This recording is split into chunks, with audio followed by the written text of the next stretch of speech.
Hidalgo, en cumplimiento con una de sus funciones sustantivas, que es la extensión cultural, abre sus puertas a la Sociedad del Encuentro de Literatura y festival cultural más importante de nuestro estado, donde a las letras no se las lleva el viento.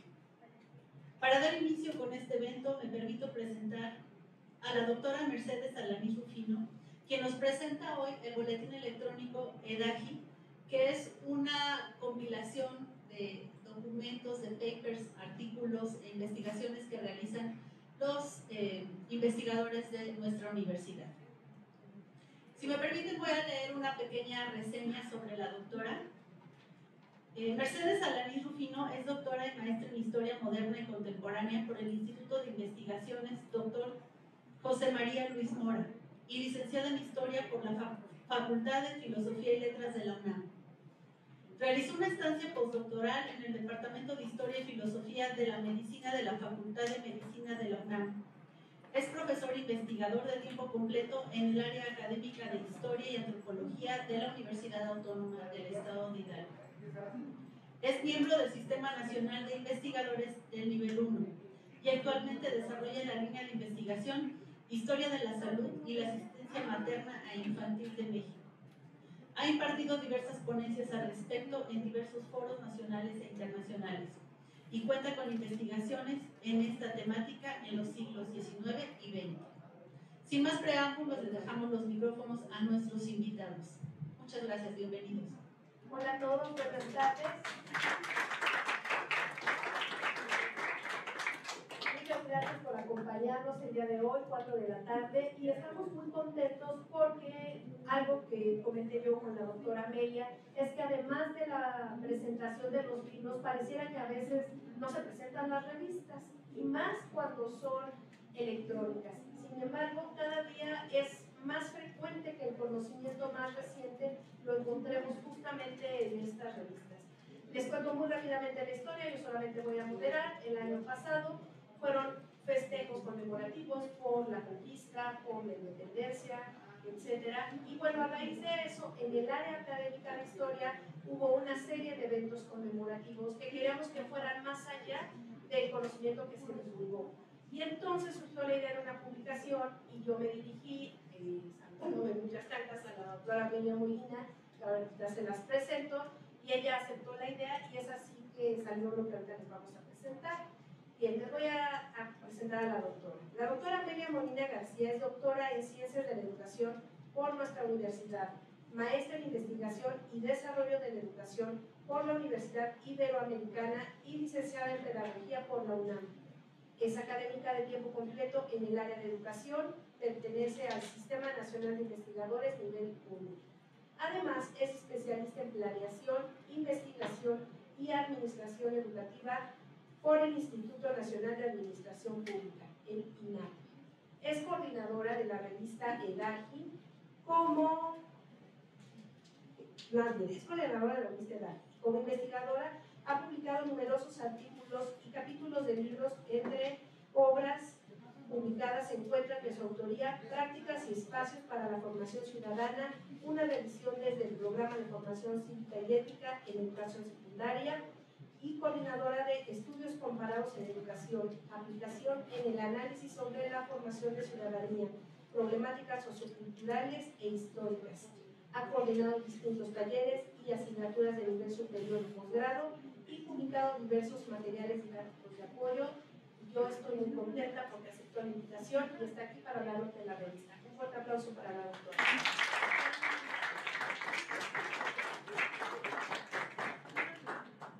Muchas gracias. Buenas tardes a todos y todas. Primero que todo, quiero agradecer a las doctoras Raquel Barceló y Mercedes Alanís por la amable invitación que me hicieron para ser partícipe de los festejos del 20 aniversario de la licenciatura en Historia de México de nuestra universidad. Es así que en este marco me permito presentar a EDAGI, el Boletín Científico de Ciencias Sociales y Humanidades del Sur, que también está próximo a cumplir 10 años ininterrumpidos como publicación periódica semestral. Antes de continuar con esta presentación, me parece importante tener presente qué significa la palabra Edagi, o Edai, como lo pronuncian algunos. Refiere al nombre del dios del viento, patrono del conocimiento y la cultura entre los pueblos ñañús de nuestro estado, por lo que su nombre remite al patrimonio histórico y cultural de los pueblos indios y manifiesta la vocación social y humana de la investigación, en nuestro caso particular de Dixu. Fue justo en diciembre del 2012, bajo la dirección del doctor Alberto Morales Damián, cuando Edagi, Boletín Científico de Ciencias Sociales y Humanidades, vio por primera vez la luz como producción académica en un medio electrónico. Durante la primera etapa, que concluyó en diciembre de 2017, la propuesta del boletín se ocupó en dar visibilidad a los productos de la actividad docente y de investigación en el Instituto de Ciencias Sociales y Humanidades.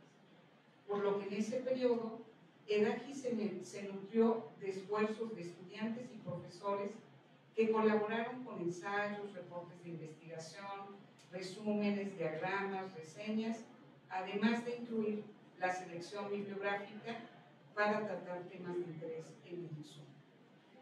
En una segunda etapa, que comprende del 2018 a la fecha, se reconoció que el boletín Edagi, al igual que muchos otros espacios de difusión o de publicación de los productos de investigación y de la cultura, inició su publicación con las publicaciones realizadas por los estudiantes y egresados de sus propios programas o por los propios profesores e investigadores que los integran. No obstante, aun cuando la tendencia se mantiene, en este espacio de difusión se ha dado apertura a la colaboración de investigadores y profesores de otras universidades e instituciones de educación superior en el país. Esto con el propósito de trascender las fronteras de nuestra propia universidad y para con ello tener visibilidad tanto nacional como internacional y así ser parte de los debates que se dan en la esfera mundial.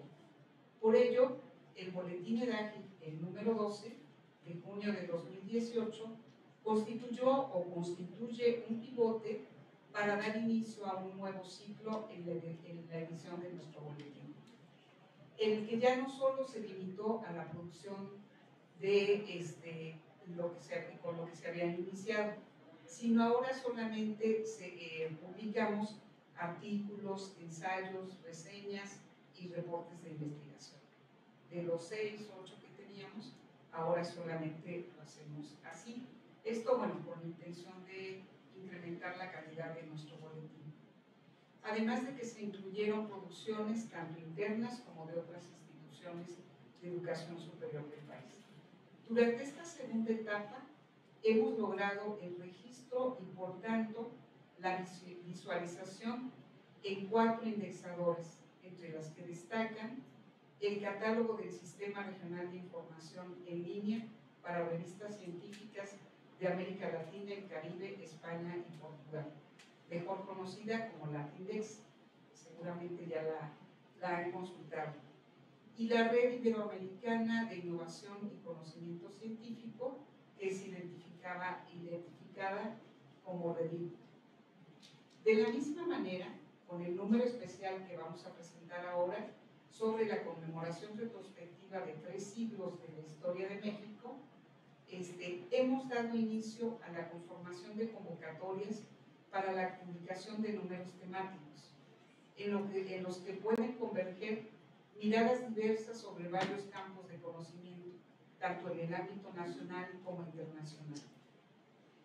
Finalmente, y con la pretensión de contribuir con el gran proyecto de desarrollo y fortalecimiento institucional de nuestra universidad, Edagi Boletín Científico de Ciencias Sociales y Humanidades del ISU busca su proyección a nivel internacional, con lo que se dará mayor énfasis a la cobertura de los índices de calidad que demandan este tipo de publicaciones. En lo particular, con la rigurosidad de los árbitros dictaminadores de los trabajos, asimismo como en la calidad editorial y el contenido de las propuestas. Esto con la finalidad de optimizar los recursos electrónicos o los medios electrónicos como una posibilidad de aprovechar al máximo sus ventajas de interactividad, accesibilidad y disponibilidad en las diversas producciones académicas. De mi parte sería todo y pues les agradezco mucho su escucha. Gracias, doctora.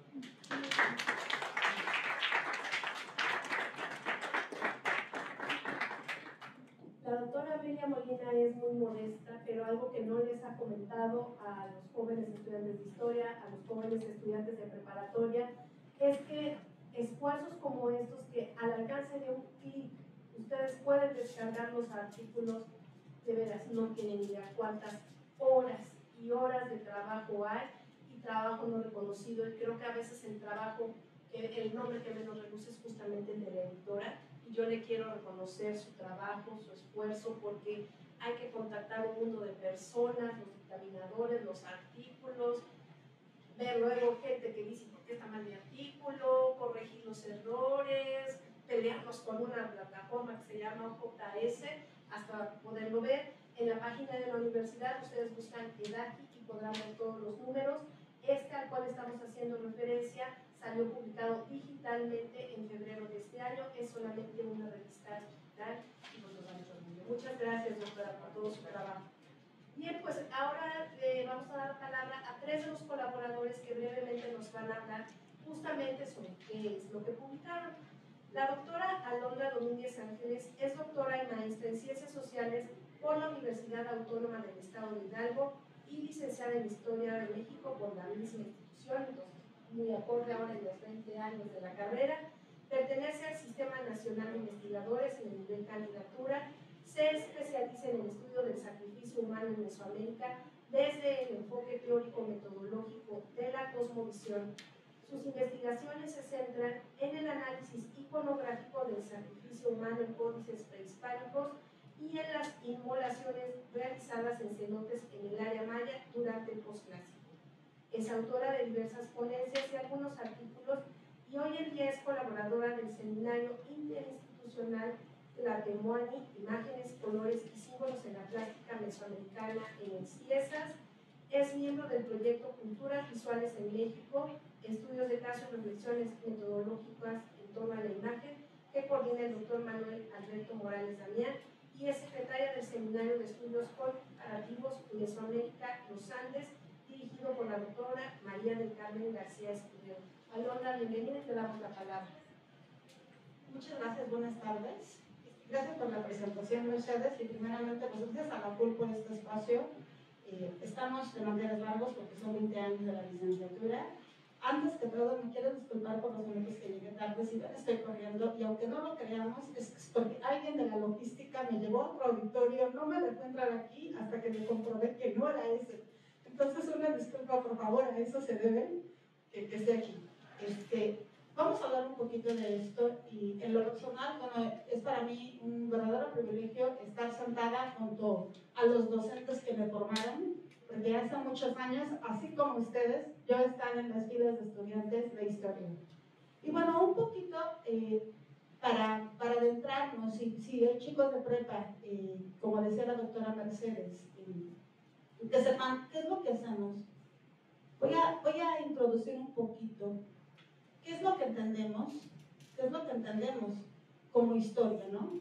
Hay varios conceptos, hay varias formas, y además estos han ido cambiando con el tiempo. Entonces, para esto me serví precisamente de una frase que el día de ayer el doctor Morales Damián citó de un poema del fundador de la carrera, del doctor Víctor Ballesteros. Y bueno, cuando nos hablaba en este poema de que mientras te recuerdan, sigues vivo, me pasó por la cabeza de inmediato una concepción egipcia. Le puse así, lo que se creía en el antiguo Kemet. Kemet es el nombre antiguo de Egipto.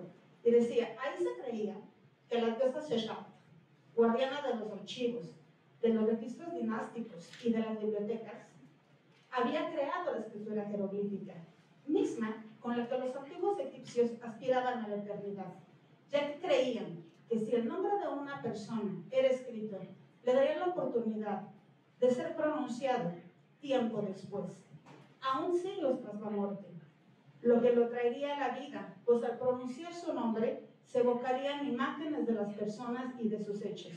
Por lo tanto, la persona seguiría viva cada que se pronunciara su nombre. Pronunciando se creaba, y para pronunciar había que registrarse. De ahí la importancia de conservar un registro de su existencia. Al margen de que esto es una creencia religiosa, esto es un poquito lo que hacemos los historiadores, pues nos animamos a dialogar con el pasado, o mejor dicho, dialogamos con fuentes que nos hablen del pasado. Tal y como lo escribió Lucien Febvre, ¿no?, en Combates por la Historia. La historia es la ciencia del hombre, la ciencia del pasado humano y de los hechos humanos. Y por eso los historiadores tenemos la encomienda de encontrar a aquellos que han vivido los hechos y los que más tarde se alojaron en ellos para interpretarlos a cada paso. Es decir, estamos hablando con fuentes que nos hablan de ese pasado, pero también tenemos que consultar aquellas de historiadores que ya hablaron sobre ese suceso. Ahora bien, en este diálogo que realizamos los historiadores, como ustedes saben, recurrimos a diversas fuentes. La tradición decimonónica nos decía que estas fuentes eran documentos, ¿no? Y además se creyó que estos documentos tenían que ser irrefutables. Es algo que, por ejemplo, que Edward Carr criticó mucho en su obra, que es la historia. Hoy en día sabemos que estas fuentes pueden ser refutables y que pueden ser refutables en un futuro, ¿no?, después de lo que escribamos, cuando ya no existamos. Sin embargo, ante esta problemática, los historiadores no nos rendimos, es decir, buscamos todas las herramientas para poder verificar las fuentes, para contrastarlas. Obvio nos debe de caber la prudencia de que existe un principio de falseabilidad y que eso después puede ser refutable. ¿Qué hacemos para esto? Pues entonces nos servimos de otras fuentes, no solamente de las fuentes escritas, recurrimos a otras, a imágenes, a construcciones, a música, a los huesos. Recurrimos a los mapas, recurrimos a todo aquello que atestigua un fenómeno del pasado. Obviamente, en este ejercicio en el cual vamos a recurrir a esas fuentes, tenemos que servirnos de otras disciplinas, como la iconografía, como la semiótica, como la antropología, como la sociología, y de hecho a veces nos servimos de otras disciplinas, de algunas que van en el campo de las biológicas, de las exactas, según qué es lo que estamos estudiando. Si bien es cierto que un hecho pasado se vuelve un hecho histórico a partir de que lo elegimos nosotros, lo elegimos ¿para qué? Para estudiarlo, para registrarlo. Y entonces nosotros trabajamos los datos y volvemos ese dato una fuente, lo que nos da. Ese mismo dato después puede ser trabajado por otro para su objeto de estudio. Por lo tanto, cuando hablamos del pasado, no estamos hablando de un pasado ahí estático, que se queda muerto. Es un pasado que está en continua interacción con el presente. ¿Por qué? Porque lo estamos abordando desde el presente. Y ahora sí, en este ejercicio que hacemos los historiadores, y dentro del marco de lo que fue el ciclo de conferencias y después de eventuales el trabajo en EDAGI sobre estos 300 años, me tocó y elegí pues un tema que tuviera que ver más con el pasado prehispánico, porque como leyó la doctora, yo soy mesoamericanista y abordo el pasado prehispánico. Y entonces, lo que elegimos y me dieron la oportunidad de trabajar fue pues nada más y nada menos la figura de Malintzin, que como sabemos ha sido abordada desde diversas disciplinas, se ha escrito mucho sobre ella y además se cambia mucho la perspectiva de lo que se dice sobre ella. Digo, es tan fuerte su influencia que tenemos un mote negativo en el país para referirnos a algo, ¿no? Decimos malinchista. Y además parece que lo tenemos no nada más tatuado, sino como metido en las venas, porque la gente lo repite generación tras generación, y además se nos queda una idea anacrónica y falsa de las cosas. ¿Qué pasa entonces con Malintzin? Bueno, todos sabemos la cantidad de chismes que han se han dicho alrededor de su persona. Y bueno, esto es producto del discurso decimonónico también, ¿no? De un discurso oficialista que en el siglo XIX, al construir una idea de mexicanidad y de nacionalismo, sirvió, Malintzin servía como lo anti-mexica, y en ese momento lo mexicano tenía que ser todo lo mexica, y por lo tanto había muchas cosas que decir. ¿Qué pasa entonces? Hoy las fuentes y la relectura y el romper con este discurso oficialista nos permiten indagar quién era ella, para empezar, ¿no? ¿Quién era ella? Y si vemos las fuentes anteriores al siglo XIX, nadie dice que sea una traidora, ni hay cosas de que, ni pasan cosas de que fue una mujer violada, madre no sé quién. Dicen cosas totalmente distintas. Lo que nos deja Malintzin y lo que pueden encontrar en el texto es una gente con un poder de palabra increíble, de conciliación, de diplomacia, con la fortaleza de hacer alianzas. Es una gente clave de la conquista y una mujer que sin duda, supo aprovechar, o mejor dicho, sobrevivir de las circunstancias para destacar y escalar. Eso es lo que pueden encontrar en el artículo. Muchas gracias.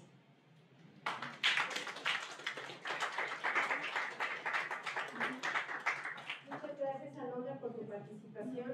Y vamos a dar la palabra ahora a otro investigador, que va a ser el doctor Francisco Luis Jiménez Abollado. Él es licenciado y doctor en Historia por la Universidad de Sevilla.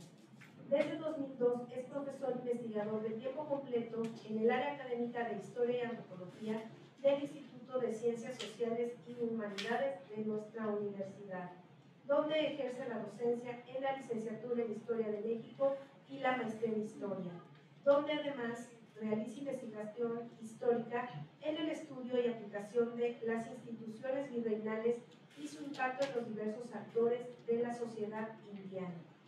Desde enero de 2021 es jefe del área académica de Historia y Antropología, es integrante del cuerpo académico consolidado Estudios Históricos y Antropológicos y es miembro del Sistema Nacional de Investigadores Nivel 1 del CONACYT. Ha publicado más de 60 productos de investigación entre libros en autoría y coordinados, capítulos de libros y artículos indexados en revistas nacionales y extranjeras. Doctor, muchas gracias por su presencia.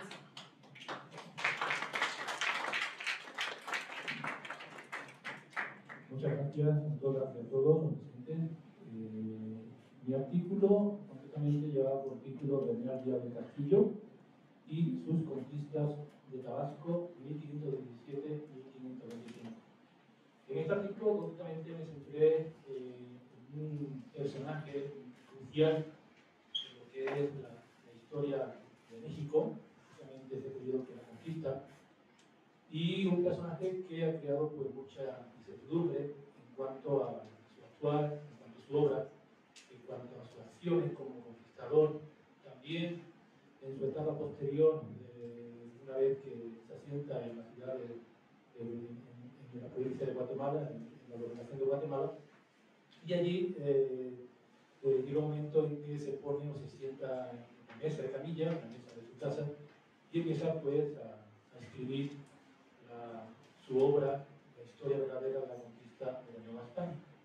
Entonces, en este trabajo me he puesto a usar dos fuentes para mostrar su etapa conquistadora y descubridora en la provincia, en lo que es la provincia de Tabasco, como antecedente y posterioridad también a lo que fue la conquista de México y la etapa posterior a la conquista de México hasta 1525. Entonces, podemos distinguir dentro de este periodo de 1517-1525 dos grandes etapas en la actuación de Bernal Díaz del Castillo. Podemos ver, por ejemplo, que desde Cuba, que es donde él estaba sentado, va a venir con la expedición primeramente de Hernández de Córdoba, una expedición de reconocimiento y rescate, como se llamaba entonces, en 1517. Hay otra expedición que esta que también a nosotros nos genera dudas, por eso también el uso de la crónicas y los documentos hay que verlos con cierta puntualidad, ¿no? Hay que centrarse en los mismos para ver qué hay detrás de la crónica y qué hay detrás de un papel, en este caso la probanza de mérito y servicio, una especie de currículum vitae que hacen los conquistadores, para ver qué intenciones hay detrás de un documento oficial o de una crónica, ¿no? Entonces, supuestamente, en 1518 vino con Juan de Grijalva. En concreto hay que decir que mientras en la crónica de la historia verdadera de la conquista de España él habla de que participó activamente en esa expedición de Juan de Grijalva, pues en los documentos oficiales que él envía una vez que termina la conquista, estamos hablando de 1539 aproximadamente, cuando envía a la corona una probanza de mérito de servicio, es decir, los méritos y servicios que hizo en su etapa de conquistador. Y en esos méritos y servicios, que teóricamente deberían representar testigos presenciales, supuestamente no, en el documento aparece que él no participa en la expedición de Grijalva, ¿no? Entonces, ahí vemos un ejemplo muy claro de la intención del documento y la intención de la crónica, ¿no? Posteriormente, una vez que realiza esta supuesta expedición de Grijalva de 1518, que son las antecedentes de la conquista cortesiana, se inicia su etapa de conquistador. Él viene con Cortés, en la hueste de Cortés, que sale también del Caribe, y entre 1519 y 1521 participa en la conquista de Anáhuac, el centro de México. Una vez que termina la conquista en 1522, él marcha con un grupo de conquistadores a fundar la villa de Coatzacoalcos, actualmente en Veracruz, y desde allí concretamente va a iniciar un proceso de conquistas internas o interiores al interior de la zona alrededor de Veracruz y Tabasco. Concretamente, entre 1522 y 1524, él va a conquistar zonas de la Chontalpa, zonas nahuas, también en lo que actualmente es la provincia de Tabasco, y más adelante, en 1524, Hernán Cortés tuvo que montar una expedición que se conoce como la expedición de las Honduras y Bueras, una expedición derivada de una rebelión interna de conquistadores, en este caso Cristóbal Bolívar, que en el actual Honduras se rebela contra Cortés, y encontramos cómo Cortés tuvo que organizar esta expedición desde la Ciudad de México y reunió a un buen grupo de conquistadores con los que participó en la conquista de México. Entre ellos estaban todos los conquistadores que vivían en la ciudad de Coatzacoalcos, en la que se encontraba Bernal Díaz del Castillo. Entonces, esta expedición de Honduras dura de 1524 a 1525 y concretamente aquí volvemos a encontrarnos con otras dudas en torno a la veracidad de las fuentes y a la veracidad de las crónicas. Concretamente ya en la vuelta, cuando venía de vuelta para México, supuestamente él, en la probanza de delito de servicio, él señala que una vez que vino de Honduras se internó en Tabasco para sofocar rebeliones indígenas en la zona de la Chontalpa, igualmente.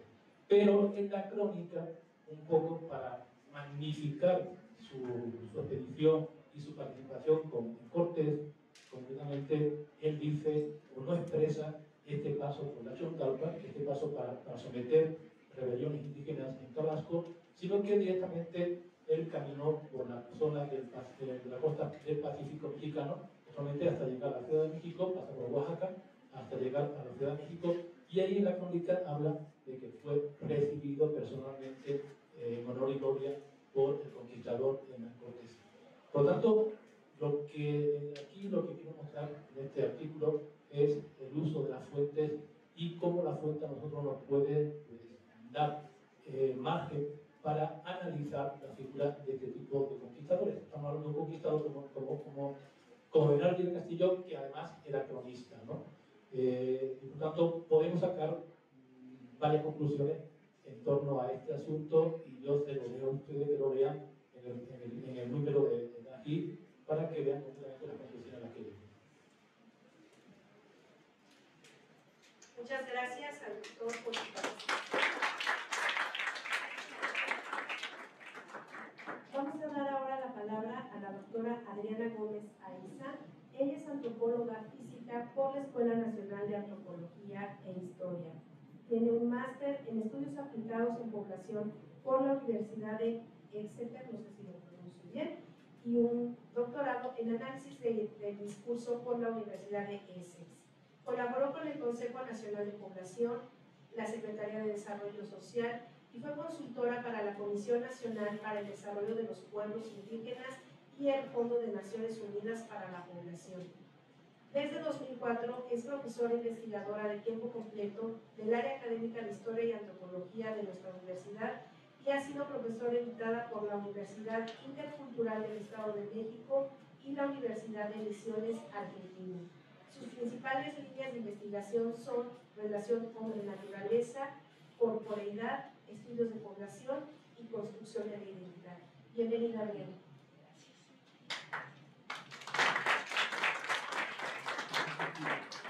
Gracias, buenas tardes por andar por aquí, muchachos. Yo sé que a muchos de ustedes los trajeron a la fuerza. Como les traen a la fuerza muchas veces la historia, ¿no? La historia es una de esas disciplinas que cuando uno está en la primaria y en la secundaria muchas veces aborrece. Y la aborrece por la manera en la que nos las van enseñando, ¿no?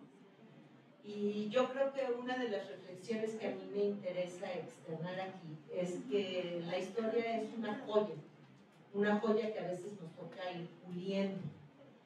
Y nos toca pulir a partir de una reflexión. ¿Qué es lo que la historia está estudiando? ¿Quién es el que está hablando de la historia?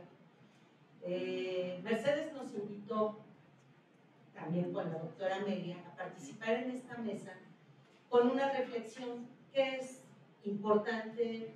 ¿Por qué para la historia es importante reflexionar sobre las conmemoraciones? Yo me quedé pensando, bueno, ¿qué es una conmemoración? Una conmemoración es traer al momento del presente un recuerdo que decidimos guardar desde el pasado, algo que nos resulta específicamente significativo, que queremos recordar. Pero esos recuerdos no vienen de la nada, ¿no? Alguien los fabricó en su mente, los pulió, los articuló y les está dando un sentido desde el momento en que decide recordarlos. Entonces yo creo que este es uno de esos momentos en los que nos tenemos que sentar a pensar qué es lo que se supone que estamos conmemorando en esta revista, ¿no? Se supone que estamos conmemorando una derrota de un ejército por otro ejército, ¿no? La derrota de Tenochtitlán, el sacar a los mexicas del control político del altiplano. ¿Qué es lo que estamos celebrando? La firma de los tratados de Córdoba, Mononojú, Iturbide. Cada recuerdo que nosotros decidimos traer al presente implica una selección de los personajes que son clave, de los acontecimientos que hay que volver a pensar y volver a darle un sentido para que en nuestro presente las cosas tengan un camino interesante. Entonces, yo creo que en cada conmemoración, una de las cosas que tenemos que hacer siempre es recordar quién es el sujeto que está hablando del pasado. Entonces, y luego, cuando decidimos hablar del pasado, ¿qué evento estamos decidiendo comenzar a acotar para dar una explicación de él y ofrecer una nueva alternativa, ¿no?, de interpretación de las cosas que ocurrieron en los ayeres? Cuando salió esta convocatoria, entonces yo me vi así como que en la penosa necesidad de decir qué voy a escribir, ¿no?, para conmemorar 1521 y para conmemorar 1821. Y desde dónde hasta dónde yo podría abarcar. Mis compañeros que me antecedieron ya explicaron, por ejemplo, las controversias que a veces muchos personajes de nuestra historia desatan, ¿no? La Malinche, era buena, era mala, símbolo del rechazo a una identidad, a una cultura, o el emblema de la interculturalidad.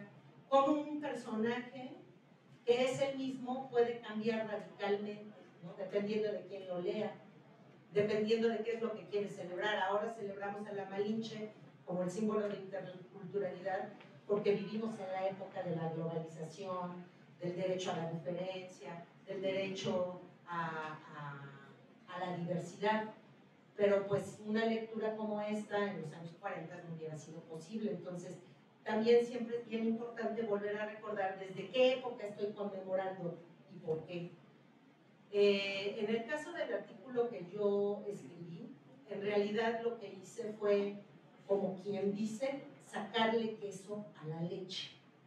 Yo ya tenía una tesis de doctorado en la que mi preocupación fue precisamente revisar cómo desde la época post-revolucionaria, después de una guerra civil, se voltea a ver la conquista y se le vuelve a dar un nuevo significado que está en función de estructurar una nación que pretende entrar a la modernidad, que pretende integrar al indio al desarrollo y que lo convierte en símbolo de lo que es la identidad mexicana, cuando antes se le había visto como un bastardo, igual que a la Malinche, igual que a Bernal Díaz del Castillo. Es un cronista, es un héroe, es un conquistador, es alguien negativo, siempre depende mucho de dónde lo vemos. El tema que yo abordé entonces es un extracto de mi tesis del doctorado en la que estoy tratando de explicar cómo dos instituciones tan importantes como el Estado liberal y la Iglesia Católica han estado en pugna constante para tratar de controlar los discursos sobre identidad del indio, ¿no? A diferencia de mis compañeros, las fuentes que yo utilizo como fuentes primarias no son esos documentos que fueron originalmente diseñados para registrar los datos del pasado, sino que mis fuentes primarias son la manera en la que los historiadores o los politólogos o otros sujetos que están estudiando el pasado hablan de él para representarnos una realidad que nos compramos muy rápidamente y que integramos a la historia oficial. Entonces, la institución, bueno, más bien el evento, o sea, eso se le puede llamar un evento, el fenómeno que yo estoy estudiando es precisamente la pugna que hay sobre los derechos de patronato real, que fue, digamos, como la fórmula política que utilizó la Iglesia y la corona española para negociar quién era el que iba a tener como mayor trascendencia en términos de esta construcción de imaginarios sobre pues, lo que son las identidades colectivas, llámese criolla, hispana, mestiza, etcétera, etcétera. Lo que me gusta de ese artículo, y con esto cierro, es que abarca desde el periodo de la conquista, que es precisamente cuando se formula esta negociación entre el Estado y la Iglesia, y el intento fallido de Juárez de querer retomar para el Estado laico y para una autoridad civil los derechos del patronato real. Entonces es, digamos, un artículo que busca señalar como los sinsabores de esta relación. Gracias.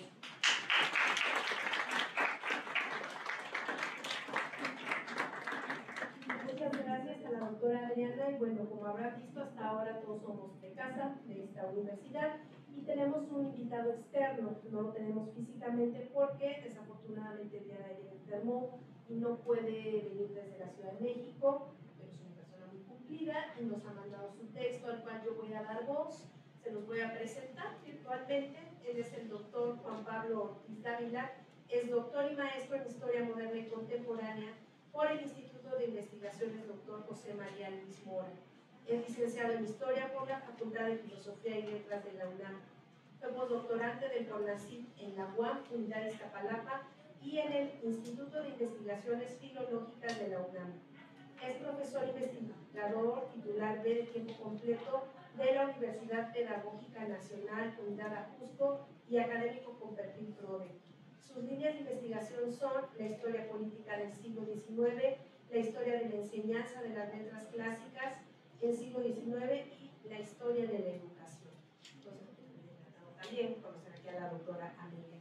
Y él nos manda el texto que les va a dar también cuenta de los diferentes artículos que lo conforman. Entonces, en voz del doctor Juan Pablo Ortiz, primero agradece a todos, a las autoridades de la universidad y al comité editorial de la revista EDAGI por la oportunidad de compartir algunas palabras sobre los distintos textos que conforman este número especial de EDAGI, Boletín Científico de Ciencias Sociales y Humanidades. Comenzaré indicando la pertinencia de un intento tal por la divulgación histórica y la difusión de los discursos historiográficos actuales, tal como ya han señalado mis compañeros.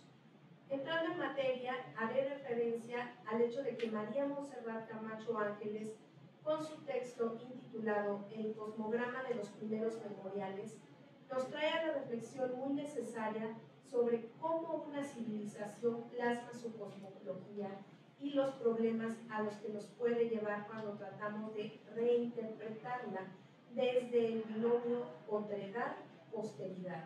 Es decir, desde que el detalle iconográfico aquí analizado en los primeros memoriales seguramente no nos habla únicamente de cómo era el recinto del Templo Mayor, sino más bien de cómo éste encajaba en la visión del mundo mesoamericano.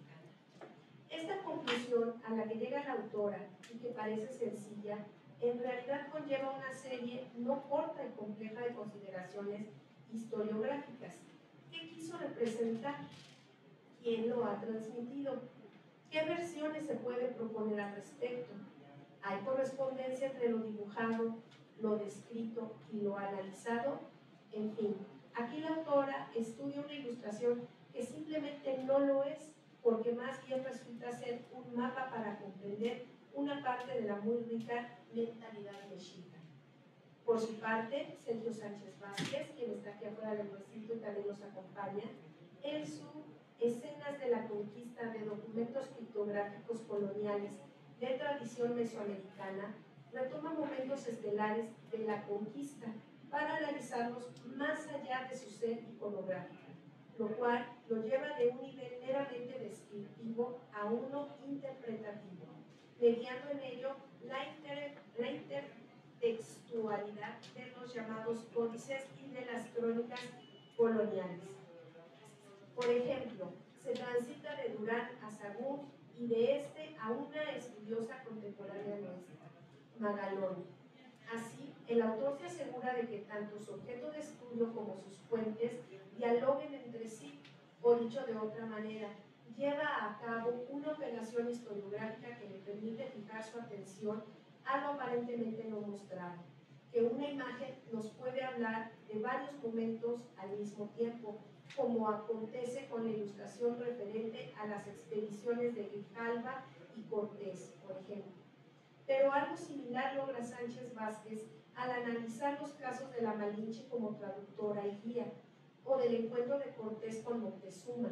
Las imágenes son la base, las crónicas coloniales abonan a la discusión, pero es la mirada actual la que da el mismo peso a ambas voces, la mesoamericana y la española, en suma, la que nos clarifica lo mostrado. Francisco Luis Jiménez Abollado, en su texto Bernal Díaz del Castillo y, entre comillas, sus conquistas de Tabasco, 1517-1525, se introduce el complicado asunto de tratar de dilucidar una parte de la, entre comillas, historia verdadera, cierro comillas, de la conquista. Sin ir tan lejos como Duverger, quien niega la versión tradicionalista de lo que ha representado la figura de Díaz del Castillo, nos muestra principalmente a Bernal en una de sus facetas menos conocidas, la de explorador del sureste mexicano, territorio de habla maya. ¿Estuvo Bernal presente en la expedición de Juan Grijalva? Esta es una de las preguntas que el autor discute desde la perspectiva historiográfica, que luego pasa a indicar las sucesivas exploraciones de Díaz del Castillo junto a Hernán Cortés y otros capitanes. Así, contrasta las distintas fuentes y expone contradicciones respectivas. La historia verdadera, la probanza de méritos y otros documentos nos muestran a los distritos vernales, el de 1539 y el de 1568, por lo menos. He aquí el drama de la memoria, la historia y el olvido, que también es invención. Jesús Enciso González ofrece una perspectiva distinta, entre comillas, desde abajo, al analizar a un personaje nodal de la llamada conquista, desde la novela histórica, Doña Marina Malinche. Así, el juego entre la narrativa historiográfica y la narrativa literaria aquí es gozado y estudiado para mostrar los entresijos de la comprensión del pasado. Lo que realmente sucedió no es siempre lo que es contado ni lo que es rememorado. Lo interesante es que el autor obtiene como una de sus conclusiones el hecho de que no hay una diferencia fundamental entre la tradicional y la nueva novela histórica, más allá de tratar de darle voz a los oprimidos imaginados, al mismo tiempo que, narrativamente hablando, innova y se decanta por el estilo postmoderno, brindando nuevas maneras de derribar discursos y mitos. Así, el autor muestra cómo la figura de Doña Marina es retomada en la obra de Laura Esquivel y reivindicada desde nuevas perspectivas, e incluso basándose en nuevos acercamientos a las fuentes históricas y bibliográficas. No obstante, no termina proponiendo una nueva versión de lo sucedido, sino una interpretación mejorada, más estética, modernizada, desde la perspectiva feminista de la autora y postcolonial. Nos termina mostrando, explica Enciso González, el otro lado de la historia. Uno en donde Malinche no es traidora, pero tampoco es heroína. Es algo más importante, es mujer. De manera paralela, Alondra Domínguez Ángeles también aborda la figura de Doña Marina Malinche y se adentra en la problemática de sus reinterpretaciones. Para ello, estudia una serie no pequeña de fuentes históricas, crónicas, cartas, juicios de residencia, actas notariales, encomiendas, pleitos legales, fuentes indígenas, etc. Todo ello es complementado por la autora con la revisión de obras historiográficas recientes de autores que han reflexionado sobre la temática, como Margot Glantz, Camila Townsend y Berenice Alcántara. Lo más relevante, sin embargo, es la intención innovadora de Domínguez Ángeles de comprender a Malinche desde la perspectiva mesoamericana. Ella es un mito cosmogónico per se, arquetipo histórico. Así, la autora, después de un análisis historiográfico exhaustivo, obtiene un resultado similar al de Jesús Enciso que ya valoramos. Malinche es ahora un sujeto activo que se integra a la nueva sociedad. Ya no es ni podrá serlo para la posteridad nunca más una simple herramienta de los conquistadores. Adriana Gómez analiza en su aportación que titula El patronato real y la legitimación del anticlericalismo en México tras la independencia, hace referencia a la complicada relación entre el derecho real de la corona española a nombrar los jerarcas católicos y la propia Iglesia, que sigue fiel al obispo de Roma, incluso en los territorios coloniales de ultramar. Tales asuntos finalmente traspasan la barrera cronológica de la independencia en las tierras americanas, con las previas transformaciones generadas por los Borbones en los siglos XVIII y XIX, convirtiendo al patronato en un serio problema que enfrenta a Roma con los gobiernos mexicanos decimonónicos. La autora expone cómo fueron los liberales quienes gradualmente terminan por secularizar a la sociedad, reformulando el marco legal que permita a la Iglesia entrometerse en los asuntos civiles y abriendo la puerta para otras religiones. Esto se lleva a cabo a través de una guerra de símbolos, de imaginarios y narrativas identitarias que duró no menos de 30 años y que contribuyó a la modernización de la nación gracias al dominio estatal y liberal. Por último, Manuel Jesús González Manrique con su texto intitulado Historia oficial e historiografía de México y representación audiovisual. La conquista de México se ocupa del revisionismo historiográfico de los últimos años, teniendo como fecha paradigmática la conmemoración de la caída de Tenochtitlan en 1521. Son aquí los medios audiovisuales los protagonistas por antonomasia, catapultados por el surgimiento de nuevas tecnologías que permiten mayor difusión de versiones distintas, contestatarias de la historia oficial, broncínea.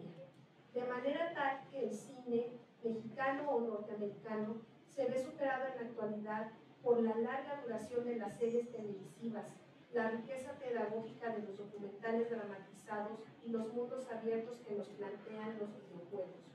Así, aunque el antes, el durante y el después de la caída de Tenochtitlan han sido tratados de distintas obras cinematográficas, series de televisión e incluso animaciones, como la serie Hernán de 2019, es hasta muy recientemente que se ha comenzado a superar el discurso tradicional, cargado de intencionalidades políticas, ofreciendo una versión menos maniquea y magistral.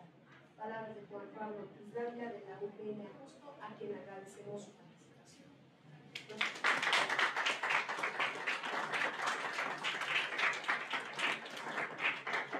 Pues agradecemos su presencia y esperemos que se animen. La revista EDACI que encuentran en el portal de la universidad, al igual que otras revistas. Agradecemos su participación.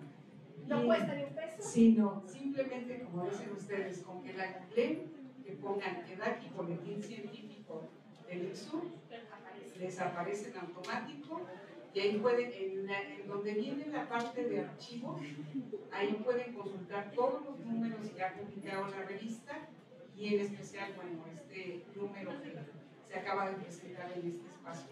Muchas gracias. Agradecemos la presencia de